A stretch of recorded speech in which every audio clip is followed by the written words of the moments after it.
먼저 말씀을 증거해야 되겠다. 그래서 오늘부터 요한복음의 말씀을 좀 보려고 합니다. 요한복음 1장이 좀 깁니다. 요한복음 1장이 1절에서 51절까지인데요. 핵심 구절은 14절부터 18절까지, 요한복음 1장 14절부터 18절까지 읽어주시고, 요한복음에 대해서 전체적인 말씀을 먼저 드리도록 하겠습니다. 시작. 말씀이 육신이 되어 우리 가운데 거하심에 우리가 그의 영광을 보니 아버지의 독생자의 영광이요 은혜와 진리가 충만하더라. 요한이 그에 대하여 증언하여 외쳐 이르되 내가 전에 말하기를 내 뒤에 오시는 이가 나보다 앞선 것은 나보다 먼저 계심이라 한 것이 이 사람을 가리킴이라 하니라. 우리가 다 그의 충만한 데서 받으니 은혜 위에 은혜로라. 율법은 모세로 말미암아 주어진 것이요 은혜와 진리는 예수 그리스도로 말미암아 온 것이라. 본래 하나님을 본 사람이 없으되 아버지 품속에 있는 독생하신 하나님이 나타내셨느니라. 아멘. 자, 요한복음에 대해서 잠깐 설명을 드리겠습니다. 첫 번째로 신약 성경에는 복음서가 있습니다. 복음서가 마태복음, 마가복음, 누가복음, 요한복음이 있습니다. 이 복음이라고 하는 것은 우리가 잘 아는 것처럼 유앙겔리온, 구원의 기쁜 소식, 마가가 바라본 구원의 기쁜 소식, 마태가 바라본 구원의 기쁜 소식, 누가가 바라본 구원의 기쁜 소식. 그래서 마태, 마가, 누가가 본 게 좀 비슷하다 그래서 같이 본 것 같다 해서 공관복음이라고 하는 얘기 들어보셨을 겁니다. 그리고 그 요한복음도 복음서이지만 요한복음은 요한이 바라본 복음서이기도 하지만 제4복음서라고 얘기해요. 공관복음서가 아니라 마태, 마가, 누가 다음에 네 번째인 복음서라고 하는 말도 있고, 이 네 번째 복음서는 공관복음이 아니에요. 요한복음의 독특한 시각으로 복음서를 기록했다라고 하는 얘기입니다. 그래서 마태, 마가, 누가는 공관복음, 요한복음은 제4복음서라고 하는 거. 두 번째로 요한복음이 기록되고 15년 후에 요한계시록이 기록되어서, 요한계시록은 우리가 알고 있는 것처럼 10차 박해 중에서 네 번째 박해, 도미티안 황제 박해 때 너무 힘드니까 최고의 그 피크를 찍었을 때, 정점을 찍었을 때 고통을 이길 수 있도록 예수 그리스도가 나타나셔서 예수 그리스도를 바라보고 이기라고 하는 그 복음서하고 15년 차이밖에 안 됩니다. 그러니까 가장 아까 그 마가복음보다 훨씬 더 예수 믿기가 어려운 그 고통의 시절에 요한복음이 기록이 되어 있어요. 그리고 세 번째로는 우리 기독교의 요즘에 가장 핫한 이단 트렌드가 뭐예요? 옛날에는 구원파였고 여호와의 증인, 저희 잘할 때만 해도 여호와의 증인이었는데, 지금 우리가 속한 시대에 가장 핫한 이단이 두 개가 있습니다. 그 중에 제일은 하나님의 교회. 신천지하고 하나님의 교회하고 비교하면 안 돼요. 신천지는 하나님의 교회에 비교하면 조족지열이에요. 예. 신천지보다 한 10배 이상은 세력이 더 큽니다. 진짜 무서운 데가 하나님의 교회예요. 자, 하나님의 교회와 신천지가 지금 이 트렌드입니다. 트렌드. 그러면 하나님의 교회와 신천지의 공통점을 굳이 찾자보면 장길자가 지가 하나님이 되는 거예요. 여자 하나님이고, 이만희는 지가 보혜사라고 하는 거예요. 여기서 지라고 해서 속이 확 상하신 분은 그분 이단입니다. 지들이 하나님이라고 하는 거예요. 자, 그 당시에 요한복음이 기록됐을 때 트렌드, 이단 트렌드가 뭐냐면 한번 따라서 하겠습니다. 영지주의. 좀 우리는 영지주의에 대해서 저희 교인들은 좀 들어보셨지만, 한국교회에서, 저는 그 모교회에서 25년 동안 신앙생활했는데 목사님이 말씀을 하셨겠죠. 제가 뭘 흘려고 했겠지만 영지주의라는 얘기를 못 들어본 것 같아요. 목사님이 하셨겠지만. 그리고 뭐 신학교에 다닐 때도 뭐 가끔 들어봤어요. 그러다가 본격적으로 이제 신학학을 하면서 영지주의가 우와 진짜 공부할 만해요. 그리고 그 1946년에 이집트에서 영지주의 문서들이 발견됐는데, 이야 진짜 공부할 만해요. 그 영지주의가 팽배했던 시대입니다. 그럼 영지주의를 간단하게 얘기하면 뭐냐면, 진리를 알면, 진리를 깨달으면 구원받는다고 하는 거예요. 그래서 그 당시에 모든 트렌드는 진리를 아는 것, 진리를 깨닫는 것, 그 진리에 관심이 있었어요. 또 영지주의자는 깨닫는 건 중요하고, 즉 정신세계는 중요하고, 이 육체는 아무렇게나 살아도 되고, 또 아니면 또 어떤 학파는 이 정신을 맑게 하기 위해서 육체도 깨끗해야 된다. 뭐 이런 시대. 영지주의가 온 세계를 다 먹어버린, 모든 학풍과 모든 철학과 모든 종교에 전부 다 영지주의가 들어가서 영지주의가 안 들어가면 종교가 안 될 정도의 그런 시대였어요. 근데 독특하게 이제 요한복음에서 설명을 드리면, 요한 공동체는 제4복음서라고 하는 것처럼 독특한데, 이제까지 목사님들은 하늘에서 본 것 같은 하늘의 관점으로 기록했다라고 얘기도 하시는데, 정확한 표현은 이게 맞는 것 같아요.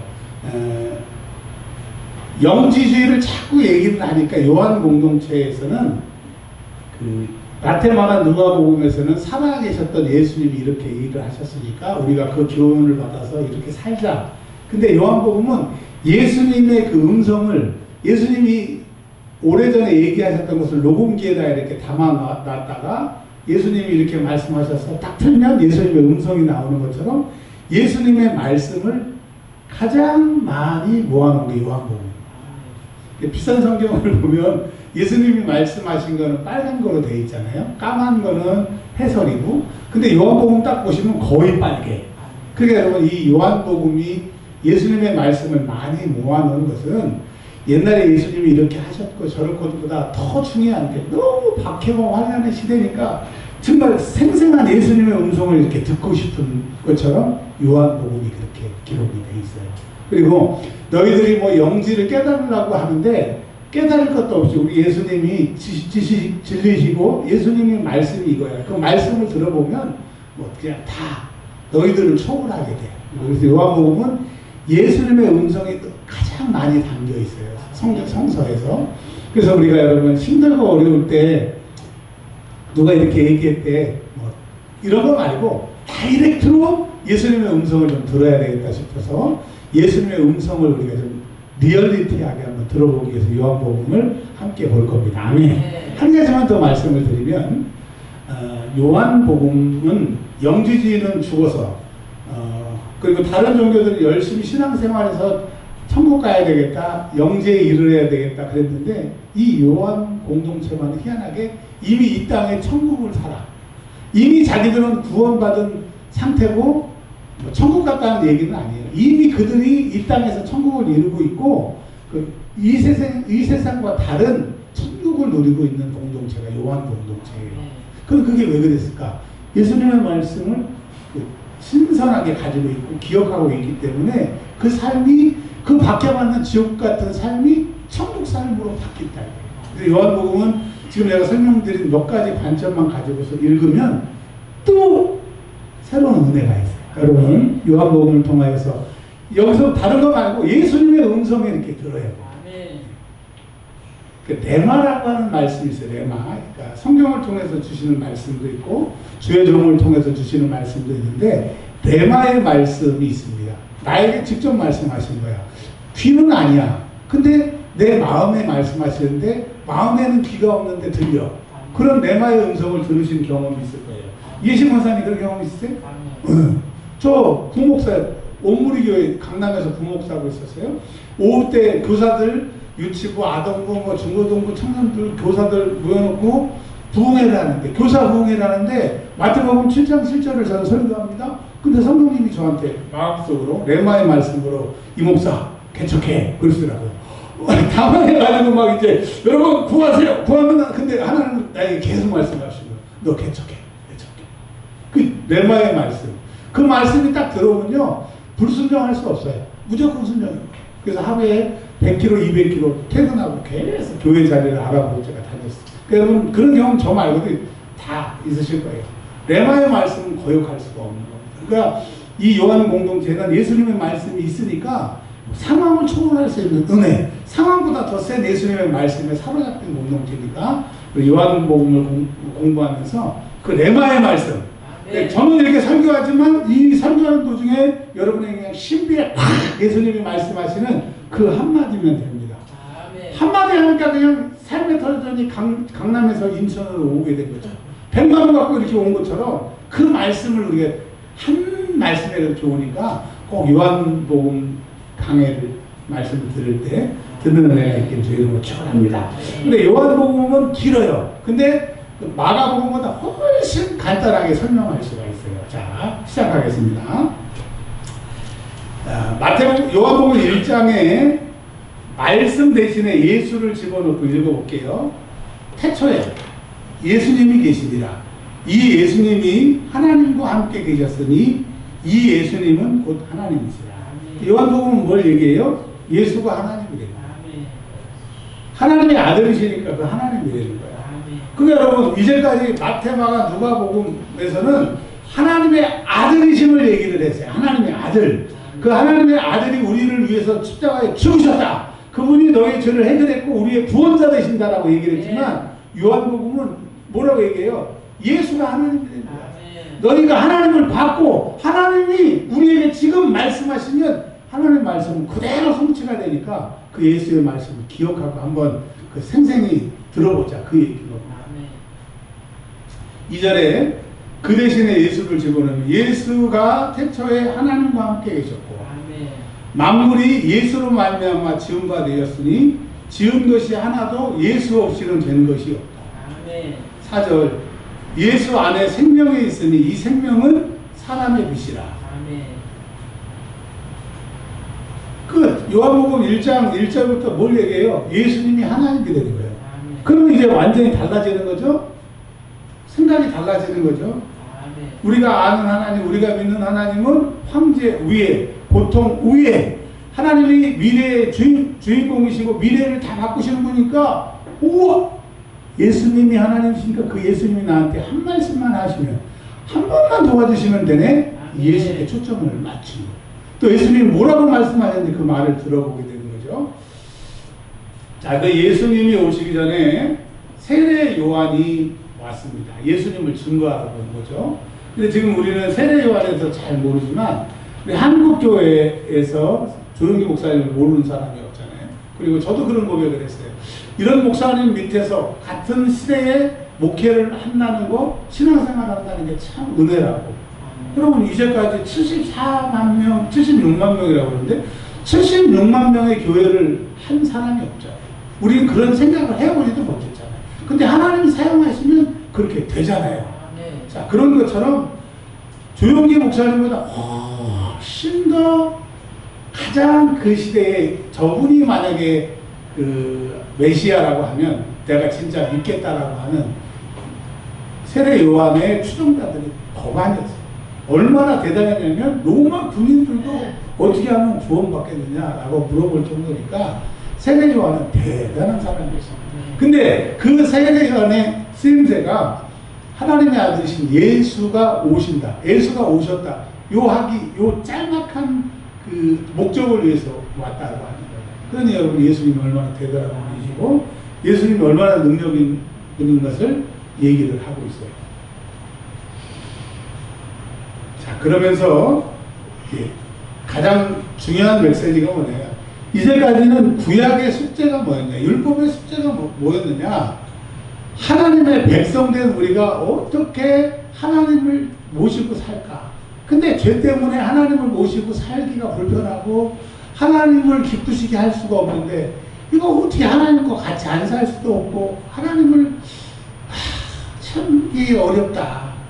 그래서 겨우 짐승 대신 죽여서 하나님과 겨우 거하는 그런 관계였는데 14절에 말씀, 예수님이 육신이 되어가지고 우리 가운데 오셨더니 그분은 하나님의 영광이고 은혜와 진리가 충만케 하셔서 12절에 우리를 하나님의 자녀로 신분 상승을 하셨다.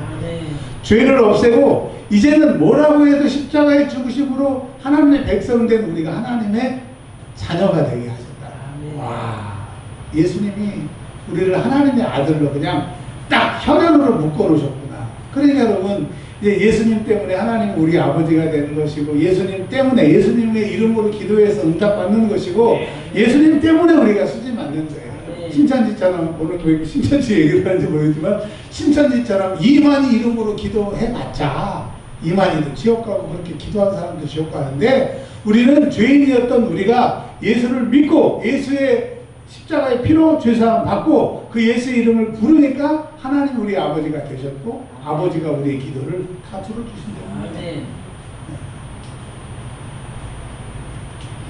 이제 하나님을 그렇게 보기를 원했지만 하나님을 본 사람은 없었는데 예수님이 하나님이신데 하나님이 이 땅에 오셨다는 거예요. 진짜 하나님 계시네. 와, 예수님 십자가에 죽으신 것처럼 하나님은 사랑이시네. 예수님을 통해서 하나님을 알게 됐다라고 하는 거예요. 그래서 여러분, 예수님을 알면 하나님을 아는 거예요. 하나님을 우리는 알 수 없어요. 예수님을 통해서 하나님을 알게 되는데, 예수를 알게 되면 하나님을 알게 되는 거예요. 예수를 사랑하면 하나님을 사랑하게 되고, 예수를 소유하면 하나님을 소유하게 되니까 요한복음에 예수가 누구인지를 알라 이거예요. 예수님이 뭐라고 하시는 그 말씀을 듣고 예수가 누구인지, 하나님이 누구인지를 제발 좀 알아라. 지금 시대에 그 영지주의가 막 이렇게 영지를 알아야 되고, 사람이 육체 안에 그 지식을 알고 있는 조그만 그 영지가 있는데 거기에 몸 밖으로 나가야, 그게 아니고 우리는 예수님의 음성을 들어야 되고 예수님의 음성을 통해서 살아나는 거기 때문에 우리가 살 길은 예수님의 말씀을 듣는 거죠. 그 예수님의 말씀이 우리를 장악하는 거예요. 그래서 우리가 성경을 읽는 거예요. 똑같은 상황인데 너무너무 힘든데 주님이, 이 목사 힘들지? 내가 널 사랑해. 내가 너를 기억해. 그 말을 딱 한 번만 들으면 목회가 왜 이렇게 재밌어요? 왜 이렇게 신나요? 그러니까 여러분, 주님의 음성이 한 번만 내 귀에 들리면 되는 거예요. 주님, 내 아픈 상처를 주님 한 말씀만 해주세요. 기도하세요. 그래서 그 음성이 들려지길 주의 이름으로 소원합니다. 이제 세례 요한 얘기를 조금 하고 있습니다.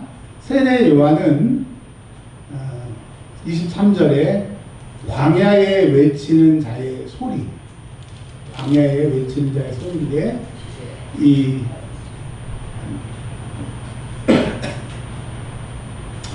광야라고 하는 것은 그 구약 성경에 보면 우리는 창세기, 출애굽기, 레위기, 민수기 이렇게 부르지만 히브리 성경에는 그 첫 번째 그 히브리어 글자를 가지고 그 성경 제목을 붙입니다. 근데 거기에서 민수기 같은 경우에는 광야에서라고 하는 말로 시작했는데, 광야가 다바르라는 말을 씁니다. 근데 다바르가 어디서 나왔냐면 바르, 하나님의 말씀에서 나오는 거예요. 그래서 광야는 하나님의 말씀이 있어야 사는 거예요.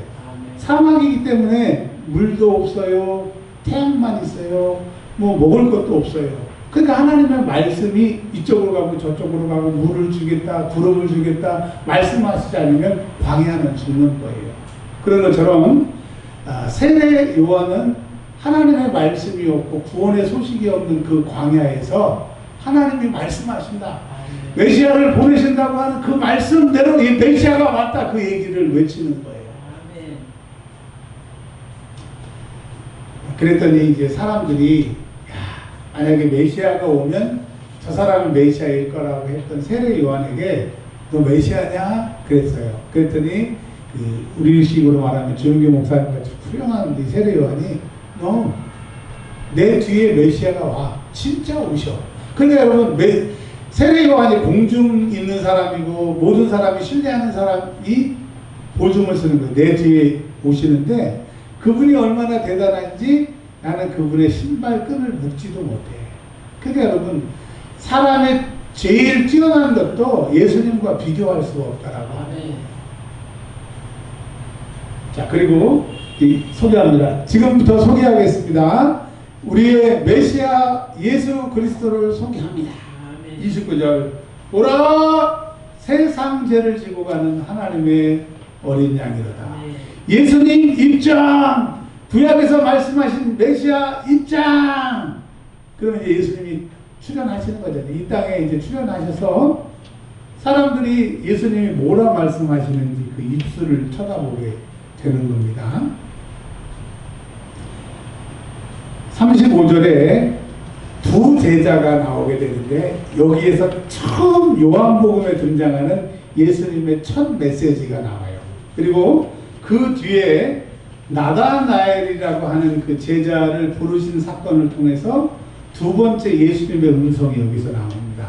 요한복음에서 처음 등장하는 예수님의 목소리가 이겁니다. 35절에 안드레가 세례 요한의 제자였어요. 세례 요한의 제자였는데 어느 날 세례 요한이 이렇게 얘기합니다.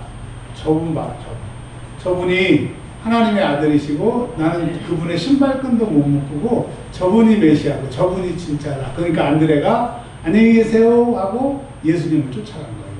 이 행위가 아유 안드레 약은 놈 그게 아니라 진짜 메시아가 왔으니까 진짜한테 가야 되잖아요. 그렇죠? 응. 그러면서 너무 좋으니까 자기가 제일 사랑하는 형 베드로한테 형 가자. 진짜 메시아를 만났어. 가자. 그러니까 예수님을 만나게 되면 진짜 사랑하는 사람에게 예수님을 소개할 수밖에 없다라고. 그러니까 예수님이 42절에 베드로를 딱 쳐다보시고 요한복음에 처음 예수님의 생생한 음성이 들립니다. 이르시되 다음에 내가가 나와요. 자, 캐스팅이 오늘 되셨으면 좋겠습니다. 자, 내가 42절에 내가 다음에 시작. 아니 주영지 주영. 자, 내가 다음에 시작. 요한의 아들 시몬이니 장차 개바라 하리라. 아멘. 네. 제가 집으로 전화 드리겠습니다. 통과됐는지 안 됐는지 합격 발표를 기다리십시오. 자, 이게 뭐예요? 시몬은 우리가 잘 알고 있는 것처럼 조그만 작은 돌이에요. 돌. 근데 너를 개바, 반석으로 바꾸겠다는 거예요. 그러니까 여러분 우리가 예수님을 만나면 예수님에게 나오게 되면 작은 내가 예수님으로 인해 큰 사람이 되고 물고기만 잡던 소인배가 사람을 낚는 어부 하나님의 나라에 확장하고 순교까지 하게 되는 베드로가 되게 되는 거예요. 그러니까 요한 공동체는 작은 사람들이 모였지만 예수님의 부르심으로 인하여 큰 일을 하고 지금 그 삶이 큰 일을 하고 있는 거예요. 정말 저는 예수 안 믿었으면 오래전에 죽었을 거예요. 근데 예수 믿고 지금 살아있고 또 이렇게 좋은 성도들 만나서 옛날에 그런 얘기를 했어요. 어떤 목사님이 자기 교회 성도들하고 자기 교회하고 받게 되니까 당신네 성도들 100명하고 우리 교회는 1명하고도 안 받고 그런 얘기를 제가 어렸을 때 설교 시간에 들었어요. 진짜 저는 그렇게 얘기하시는 목사님처럼 좋은 성도들을 만난 게 복이에요. 이게 아부성 발언이 아니라 진짜.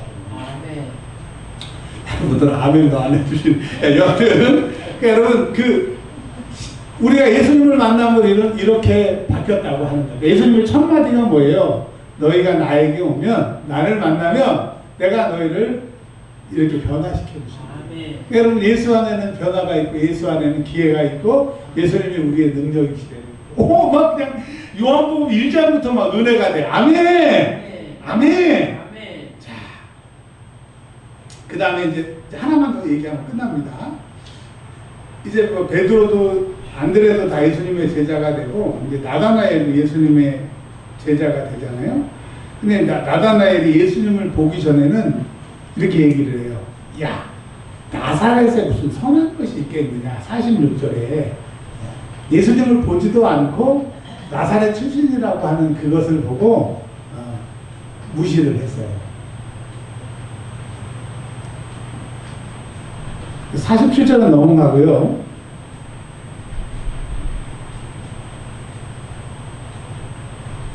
48절 같이 읽어보겠습니다. 나다나엘이 이르되 어떻게 나를 아시나이까? 예수께서 대답하여 이르시되 빌립이 너를 부르기 전에 내가 무화과 나무 아래 있을 때 보았다. 이 얘기는 나다나엘에게 주시는 말씀이고 예수님의 그 친히 기록된 요한복음의 두 번째 음성인데 이건 거예요. 네가 저기 어디 살 때, 저로 말하면 너 미아리에서 태어났을 때 내가 너를 알았어. 우리 김은석 집사님 같은 경우는 그 경상도 어디시죠? 상주? 김천. 내가 너 김천에서 태어났을 때 너를 알았어. 그러니까 우리가 온 것은 오늘 찬양 불렀던 것처럼 주님의 부르심. 너희 요한공된 죄를 이루고 나를 믿는 것 하나님의 부르심이다. 와, 시몬이 개바가 되고 그리고 주님이 나를 아셨다는 거예요. 진짜 우리가 그러잖아요. 남들이 나 좀 알아달라고 막 이것도 하고 저것도 하고 막 얘기를 하는데 주님은 나를 아십니다. 자, 그리고 나다나엘이 이렇게 고백을 합니다. 당신은 하나님의 아들이시요 당신은 이스라엘의 임금이로소. 그 잠깐 예수님을 보니까 그냥 알겠는 거야. 그냥 믿어지는 거예요. 그렇기 때문에 여러분, 설교를 통한 예수님, 성경을 읽는 통한 예수님도 정말 중요하지만 나에게 직접 말씀하신, 나를 찾아와서 말씀하시는 그 예수님을 만나면 퇴역할 수가 없습니다. 그 요한복음을 통해서 그 예수님의 음성을 통해서 그런 예수님을 만나기를 바랍니다. 그래서 우리의 고백이 당신은 하나님의 아들이고 진짜 이스라엘의 임금입니다. 이게 뭐예요? 하늘과 땅의 주인이라고 하는 거예요. 우리는 하늘의 것이 풀려있지만 땅의 것이 묵혀있어서 일주일이 힘들잖아요. 그러나 진짜 예수님이 내 왕이 되시고 나에게 말씀하셔서 이 땅의 삶이 다 풀리는 역사가 있기를 주의 이름으로 축원합니다. 마지막 하나만요. 나다나엘에게 이렇게 얘기합니다. 51절 다 같이 시작. 또 이르시되 진실로 진실로 너희에게 이르노니 하늘이 열리고 하나님의 사자들이 인자 위에 올라내리라 하는 것을 보리라. 아멘. 이건 이제 두 가지 해석인데, 하나는 예수님께서 재림하실 때의 그 모습도 있지만 더 큰 해석은요, 예수님이 이제 나다나엘과 12제자를 거느리시고 한 발 한 발, 한 사람 한 사람, 한 사건 한 사건을 통해서 하늘이 열리지 아니하면, 즉 하나님이 도와주시지 아니하면, 하나님의 천사가 나타나지 아니하면 이런 일이 일어날 수 없는 것을 이제부터 보게 되는 거예요. 그러니까 예수님은 이 땅에 이때부터 기적의 주인공이요, 역사의 주인공이요, 모든 사람의 삶을 바꾸시고 결국은 하나님의 뜻을 다 이루시는 것을 눈으로 보게 된다. 그렇게 행하셨던 그 예수님의 음성을 우리가 들어보는 시간이 되기를 바랍니다. 여러분, 제가 열심히 여러분들을 위해서 기도하고 있어요. 상은 열심히 제가 기도할게요. 제가 축복 기도하고 오늘 예배를 마쳐서 반주가 있으면 제가 다 기도를 해주시면 세팅이 안 돼가지고 기도하겠습니다. 하나님 감사합니다. 종에게 은혜를 주시고 더 성령 충만하여서 사랑하는 성도들을 섬길 수 있도록 도와